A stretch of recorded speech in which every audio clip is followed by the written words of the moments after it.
Hello everyone. Tonight, let's take a gentle step into one of the most familiar mysteries.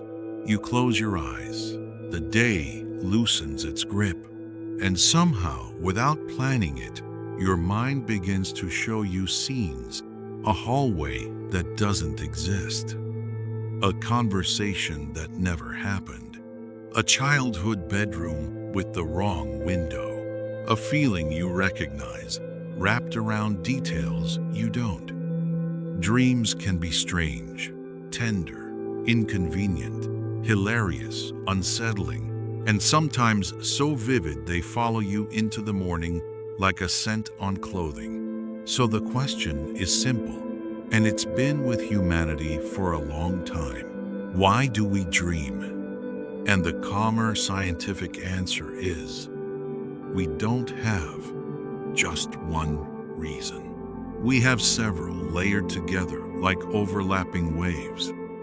Dreaming seems to emerge from a sleeping brain that is still working, still organizing, still regulating, still simulating, even while the body rests. 1. So tonight's story is not about mystical messages or hidden prophecies.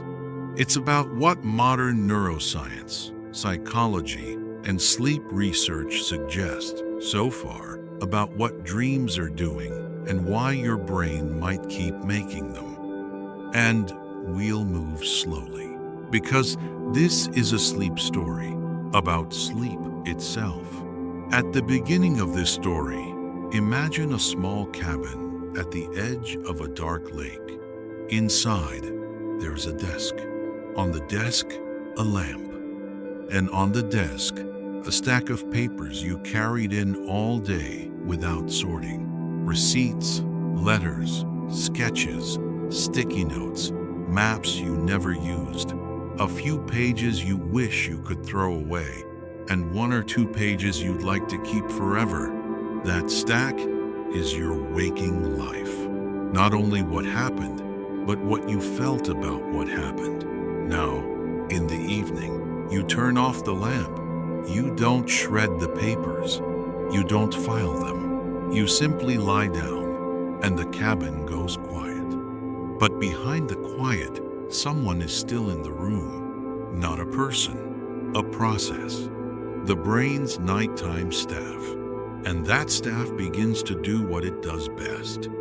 It sorts, it labels, it strengthens some lines. It fades others. It connects dots that did not connect in daylight.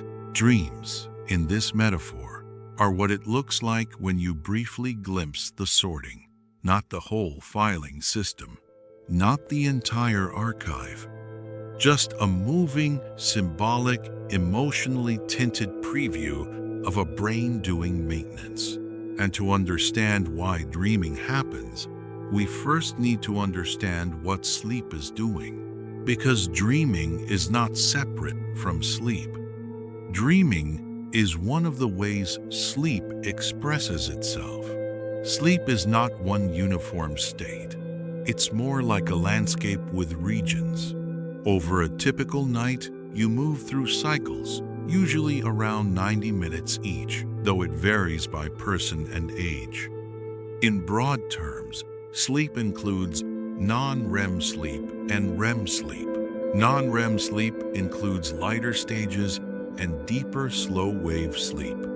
REM sleep, named for rapid eye movements, is a state where the brain becomes more active in certain ways, and the body becomes temporarily paralyzed, a safety feature so you don't act out your dreams. Dreaming can happen in all stages. That surprises many people. We often associate dreams with REM sleep, and REM dreams can be vivid, emotional, story-like. But you can dream in non-REM sleep too, often with a different flavor, sometimes more thought-like, sometimes more fragmentary, sometimes still richly imaginative. So dreaming is not one single switch that flips on only in one stage. Dreaming is a spectrum of experiences that can occur across the night. Still, REM sleep has a special place in dream research because the probability of vivid dream recall is higher when you wake from REM, and because REM has distinctive brain activity patterns. So, let's walk into REM sleep gently, like stepping into a quiet theater. The stage lights are low. The audience is gone. But behind the curtain, the machinery is running. In REM sleep, many sensory systems are partly active. The brain regions involved in emotion, especially areas like the amygdala, can be relatively active. Meanwhile, parts of the prefrontal cortex, which help with logical control, planning, and reality checking, can be less active than during waking. This combination matters. High emotion signal, lower executive oversight, and the result can feel like this. A dream where something is intensely meaningful, but also impossible. A dream where you accept bizarre transitions without protest. A dream where your emotional brain can speak in images while your logical brain is slightly off duty, not absent, just softer. And that begins to hint at one major idea in dream science. Dreams may be part of emotional processing. Imagine your day again as that stack of papers on the desk. Some pages are easy. A normal conversation, a routine commute, a small laugh.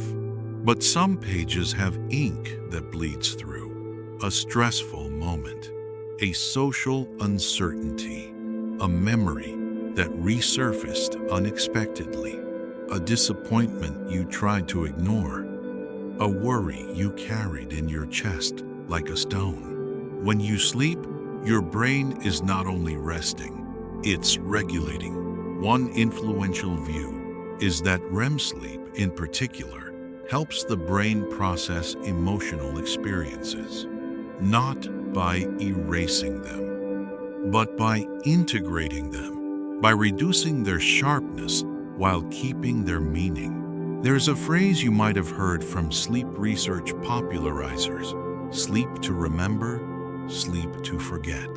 The idea is not that you forget the event, but that you may forget the sting. Or, more precisely, your brain may lower the emotional charge so the memory can be stored without constantly triggering alarm. Dreams, from this perspective, can be like a safe simulation space where emotional material is replayed, recombined, and gradually made less jagged. You can think of it as a kind of nighttime therapy, not a therapist in a chair, but a neural process. Sometimes it works gently, and you wake feeling lighter without knowing why. Sometimes it works messily, and you wake from a dream that felt like a storm. And sometimes it doesn't fully work, especially under high stress, trauma, or sleep disruption, and you might get nightmares that repeat the alarm rather than soothing it. So, emotional regulation is one major candidate for why we dream. But it's not the only one, because the brain has more than one kind of paper to sort. It also has information, skills, patterns, and memory. Another major idea is memory consolidation. During the day, your brain is constantly learning, even if you're not trying. Names, faces, routes, facts, how a room felt, what someone's tone implied, where you placed your keys, what you meant to do tomorrow. Some learning is explicit and verbal, like remembering a fact. Some learning is procedural, like improving at a sport or a musical instrument. Some learning is emotional and associative, like linking a smell to a feeling. Sleep helps stabilize and reorganize these memories. In deep non-REM sleep, the brain shows slow oscillations and sleep spindles that appear to be involved in transferring memories from temporary storage, often associated with the hippocampus, toward more distributed, long-term storage in the cortex. You can picture the hippocampus as a kind of fast notebook. It writes quickly during the day. At night, some of what it wrote gets rewritten into the library of the cortex, not as a perfect copy, as a reorganized version, a meaning-based version, a version that fits with what you already know. This is why memory consolidation is not only about keeping details, it's about extracting patterns. And that leads directly into dreaming, because one of the things dreams often do is mix. They take a face from one context and place it in another. They take a feeling from yesterday and attach it to a scene from 10 years ago. They take a current worry and give it the costume of an old memory. That mixing can feel random, but it may reflect the brain's attempt to integrate new information with old frameworks. In other words, dreams may be what it looks like when the brain is building connections, when it is saying quietly, "This new thing belongs near that older thing." This could help explain why dreams can sometimes spark creativity, because creativity, in many cases, is the ability to connect distant ideas. If your sleeping brain is freely combining fragments of memory, emotion, and concept, it can occasionally stumble into a surprising link. Not every dream is a masterpiece. Most are just the brain doing housekeeping. But sometimes, the housekeeping reveals a new arrangement you hadn't seen, a new association, a new metaphor, a new solution that makes sense in the morning, even if the dream itself was absurd. So, memory consolidation and integration is another major reason we might dream. But again, it's not the only one. Because even if the brain is sorting memories, you still might ask, why does it do it in stories? Why not in spreadsheets? Why not in silent file transfers? Why the theater? Why the hallucination-like experience? To answer that, we need to consider a third idea. Dreams may arise because the brain is always a prediction machine. In modern neuroscience, a popular broad framework is predictive processing. The idea is that the brain is constantly generating models of the world and checking them against incoming sensory data. You don't passively receive reality. You actively predict it and then correct your predictions. This is efficient. It's how you can recognize a friend in poor lighting. It's how you can catch a ball. It's how you can read messy handwriting. Your brain fills in gaps. Now consider what happens in sleep, especially in REM. External sensory input is reduced. Your eyes are closed. Your body is mostly still. The brain is not getting the usual stream of reality-checking signals. But the prediction machinery doesn't shut down.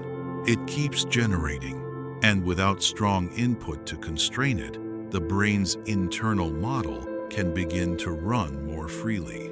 Dreams, in this view, are the brain's generative model playing in a low-input environment, like a music system that keeps improvising even when the microphone is muted.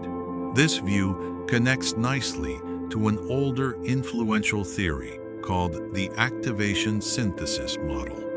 In that model, during REM sleep, the brainstem generates patterns of activation, and the cortex tries to synthesize them into a coherent narrative.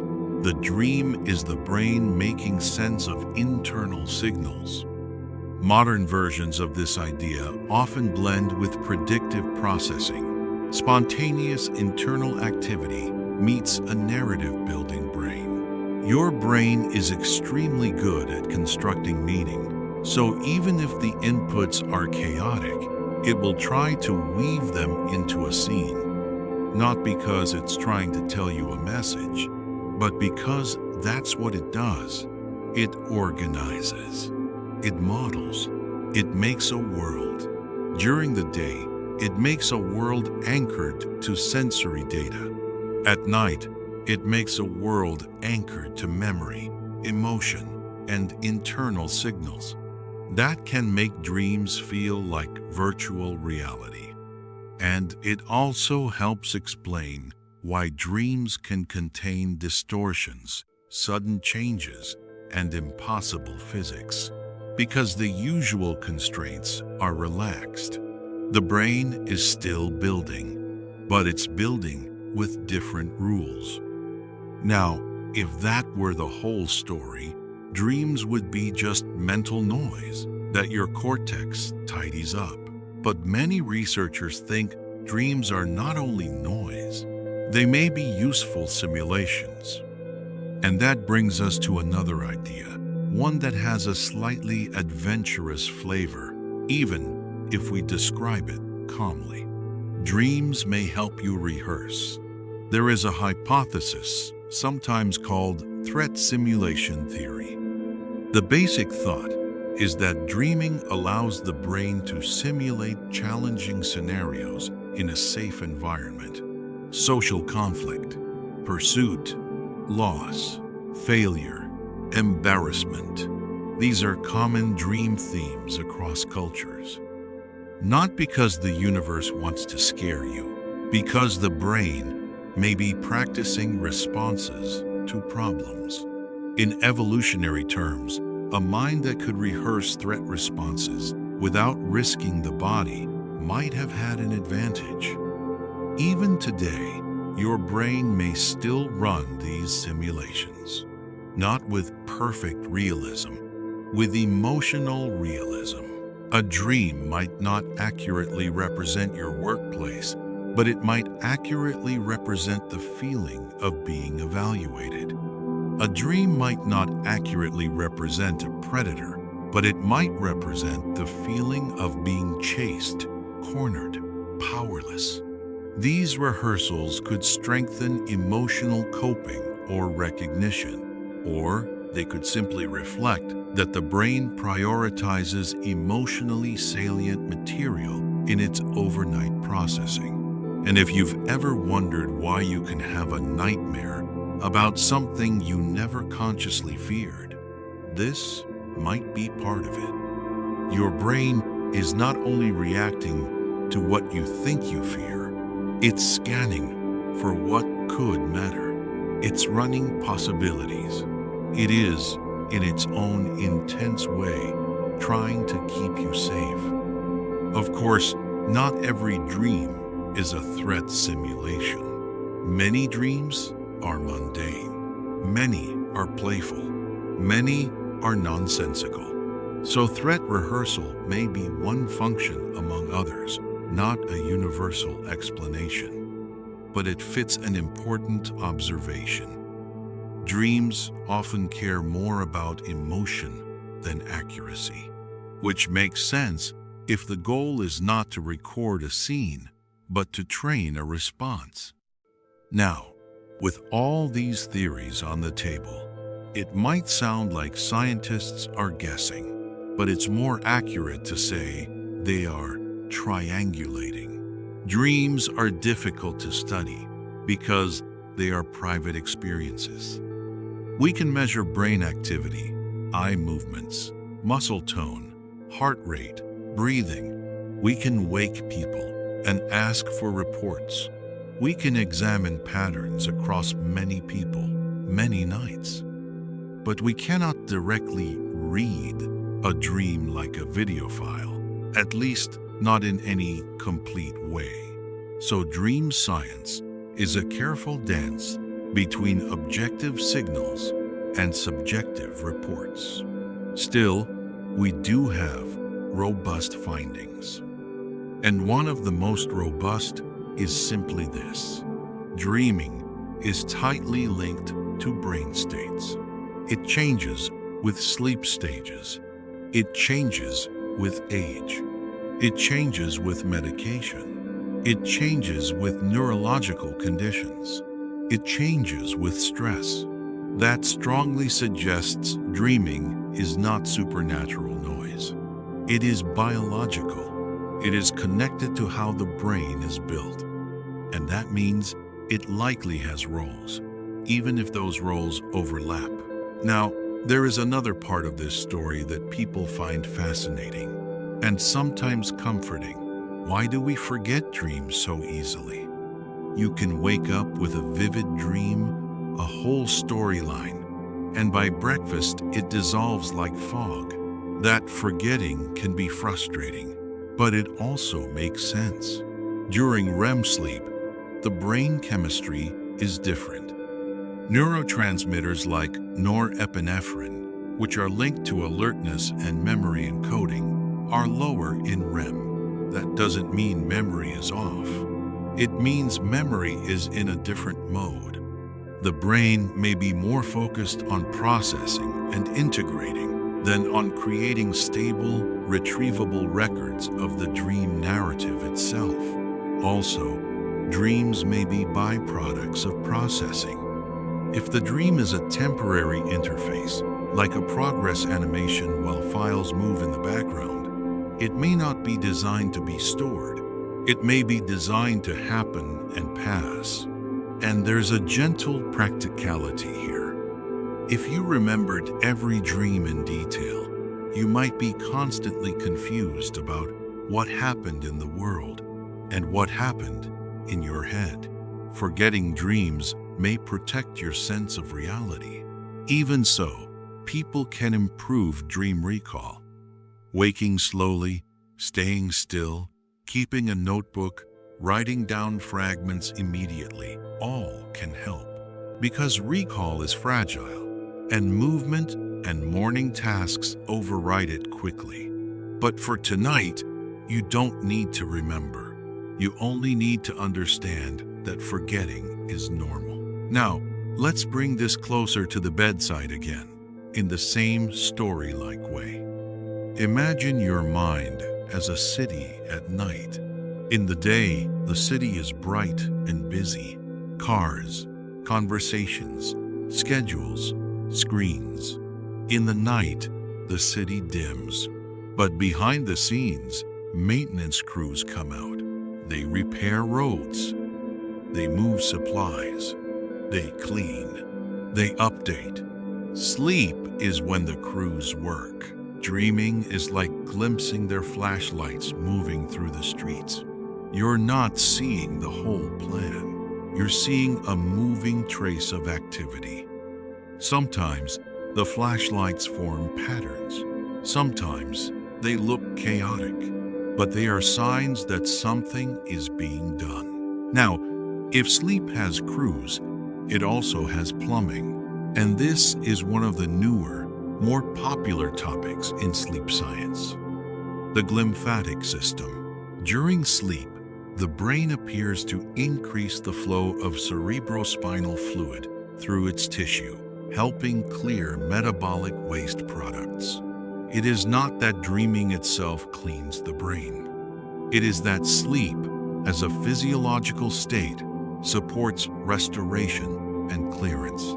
Dreaming might accompany some of those states, especially in lighter sleep and REM, but it is not the cleaning mechanism. Still, it matters for the bigger question of why we dream, because it reminds us that sleep is multi-purpose.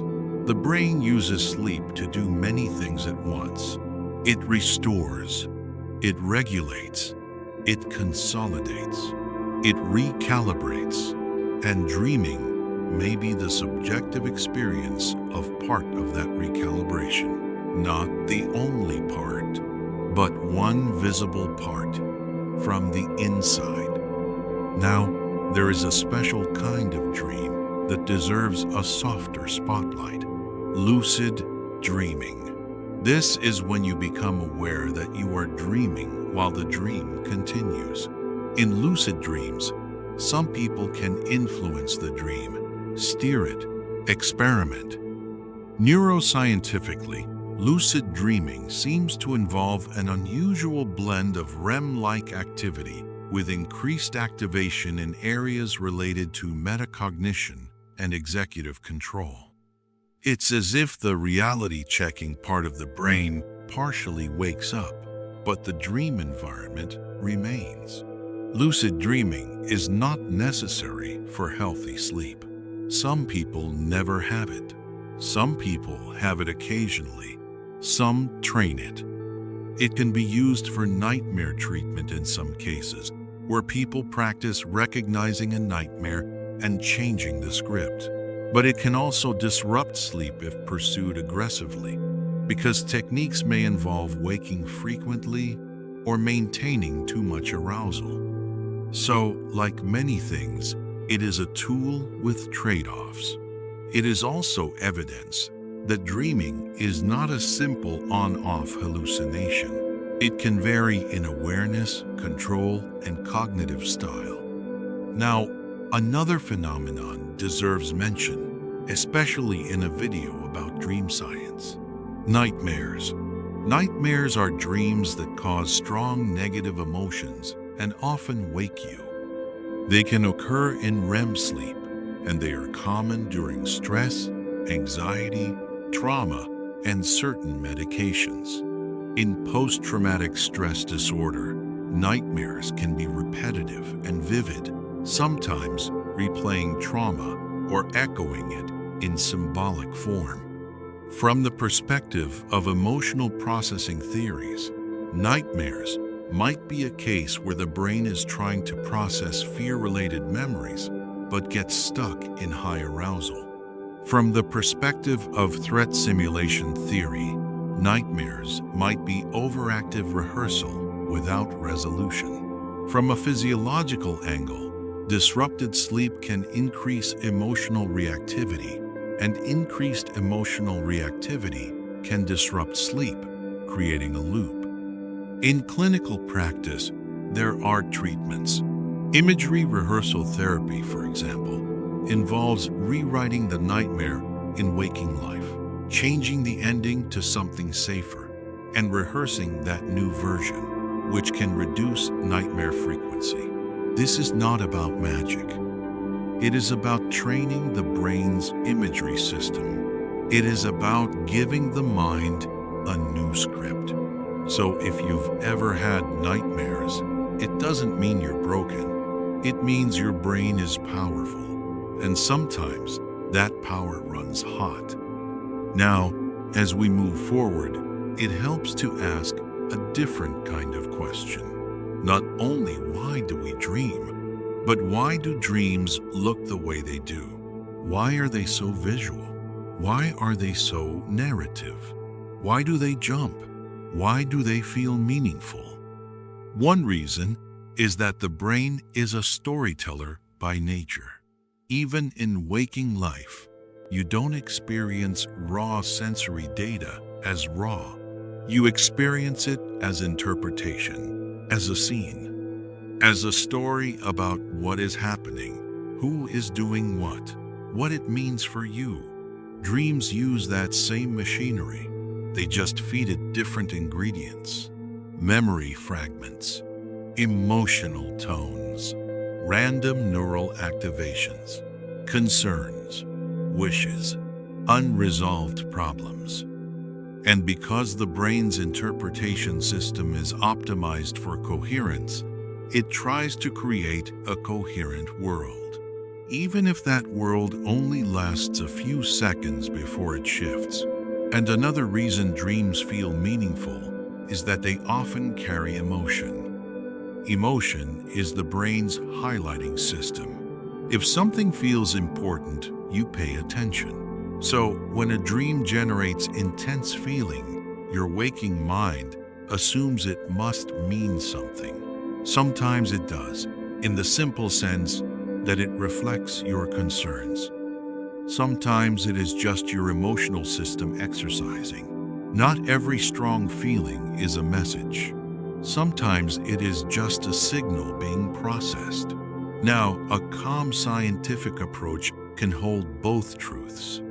Dreams can be meaningful because they reflect your life and your mind. And dreams can be meaningless in the sense that their literal content is not a coded instruction. They are more like weather than letters. They show conditions. They don't always deliver directives. Now, let's walk through the night itself, as if we are following a single sleeper gently across a few cycles. Early in the night, deeper, non-REM sleep is more prominent.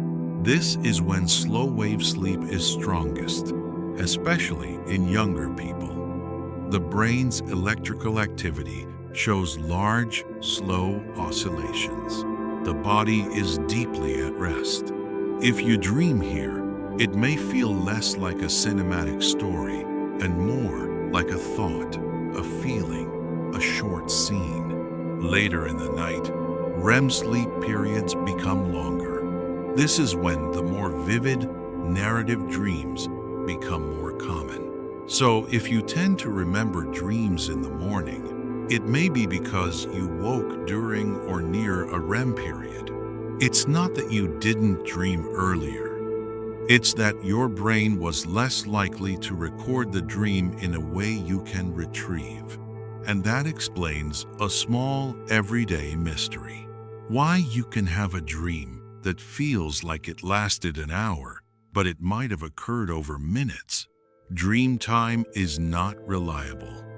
Just as time in a novel can cover years in a page, time in a dream can stretch and compress. Your brain is not running a stopwatch. It's running a simulation. Now, there's another idea in dream science that's worth adding, not because it's the final answer, but because it's a helpful lens. The idea that dreams are part of overnight learning in a broader sense. Not only memory consolidation of facts, but the recalibration of emotional and cognitive biases. During the day, you learn what to expect. During the night, your brain may adjust what it expects.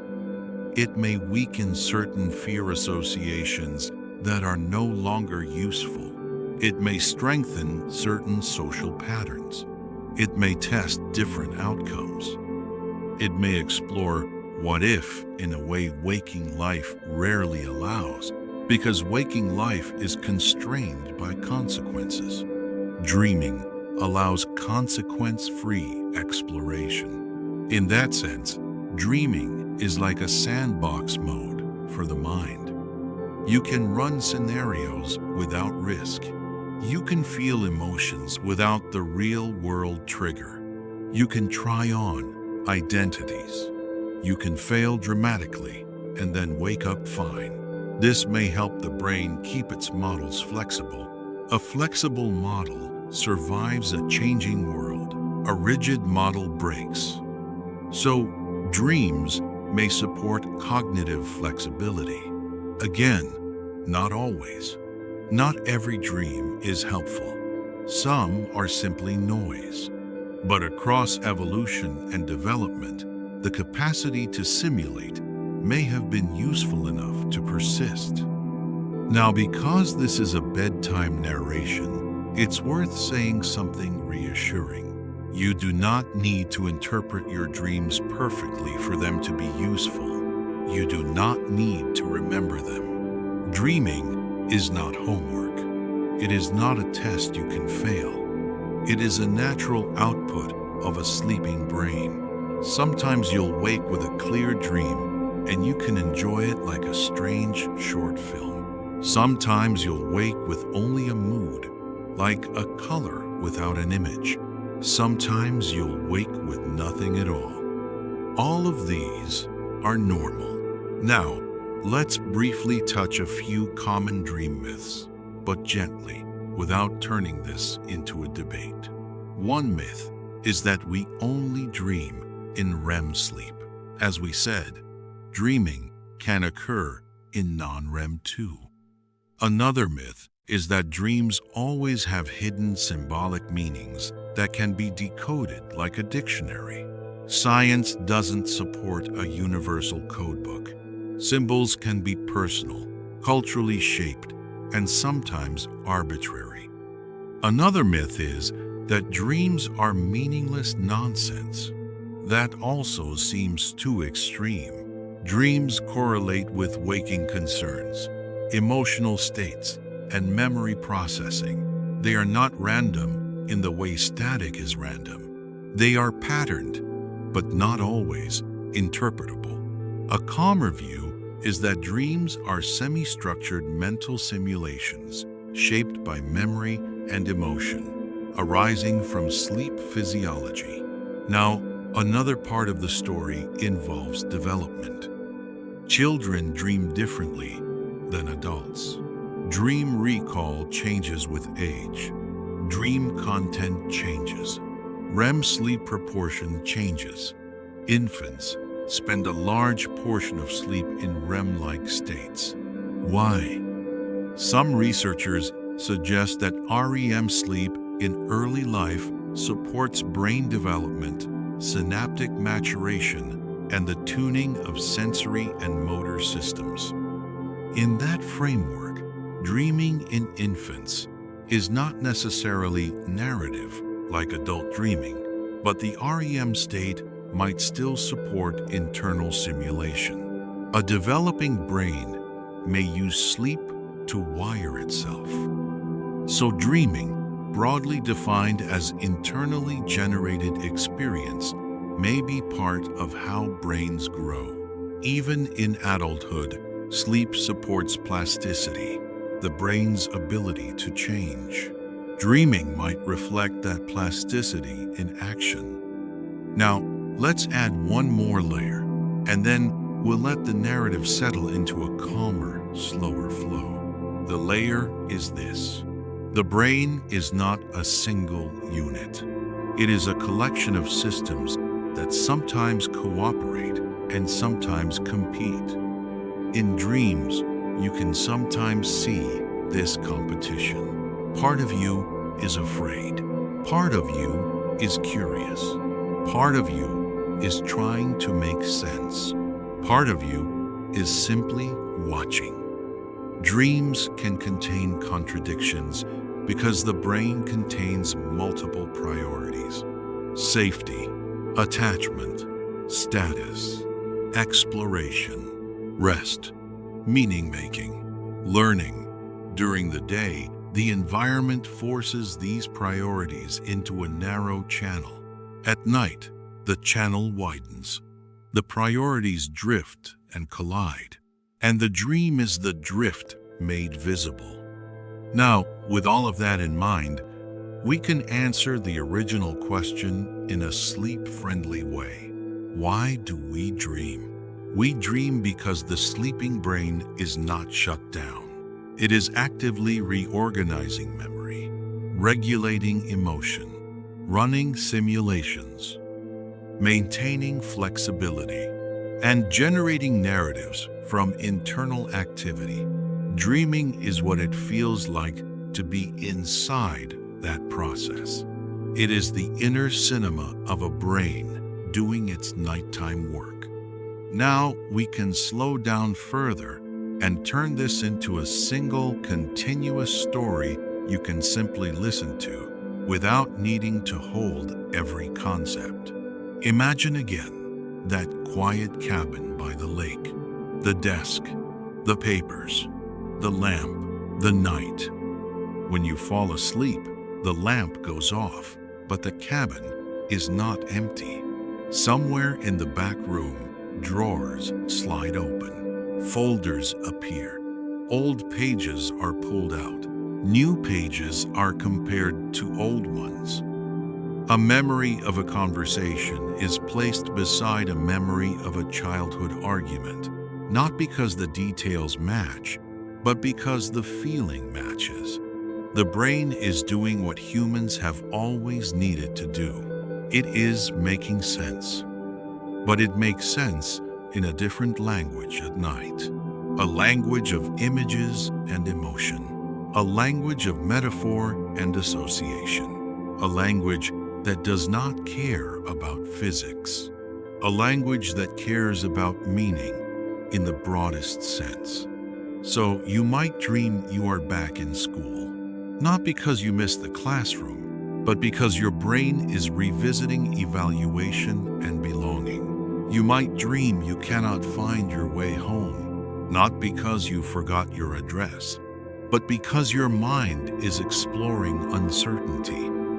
You might dream of a person you haven't thought about in years, not because fate is sending you a hint, but because some small cue during the day activated a network of associations, and during sleep, that network lit up again. You might dream of flying, a classic, not necessarily because you want wings, but because the brain is exploring motion and freedom and control in a space with no consequences. Or because your vestibular system, the balance system, produced signals that your dream narrative turned into flight. Sometimes the dream is emotional processing. Sometimes it is memory integration. Sometimes it is random activation shaped into story. Sometimes it is rehearsal. And most nights, it is a blend. Now, there's a gentle way to appreciate this without turning it into a puzzle. You can treat dreams like weather reports from your nervous system. If the dreams are anxious, perhaps your stress is elevated. If the dreams are vivid and busy, perhaps you woke during REM. If the dreams are absent, perhaps you slept deeply and woke during a non-REM stage. Not always, but often enough to be useful. And because this is bedtime science, we can include one more calming truth.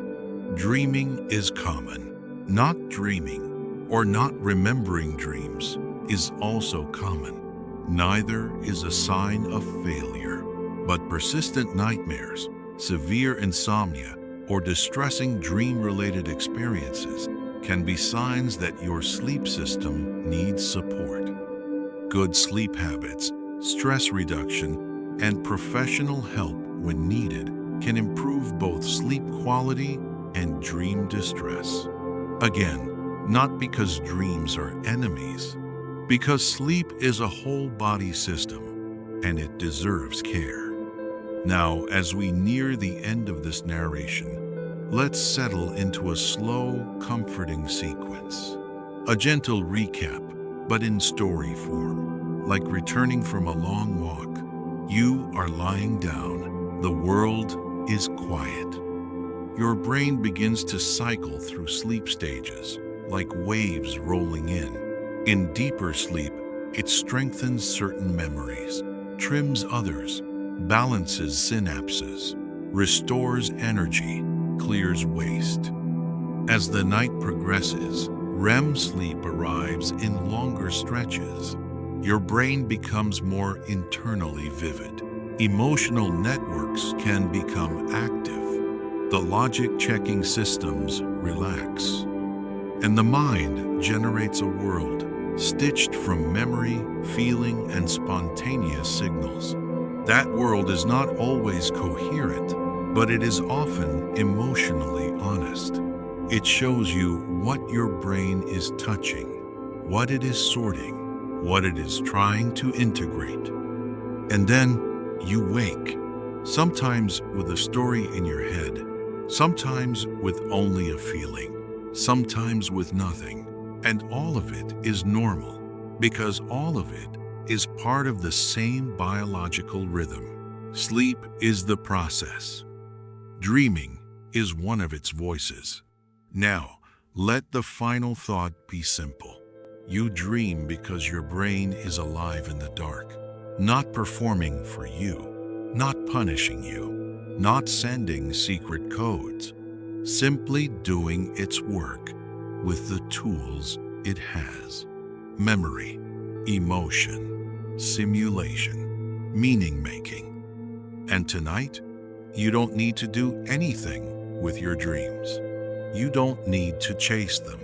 You don't need to decode them. You can let them come and go like waves. Because whether you remember them or not, your sleeping brain will keep doing what it has learned to do over millions of years. It will keep you safe enough to rest. It will keep your mind flexible. It will keep your memories stitched into a life that makes sense. And it will keep quietly dreaming. As you fall asleep now, you can imagine that cabin again. The desk is still there. The papers are being filed. The lake outside is still. And inside, behind closed eyes, the mind's gentle theater continues. Soft scenes, soft transitions, a private, temporary world. Then, eventually, even that fades. Not because the brain stops, but because you drift deeper, and the story becomes quieter than words.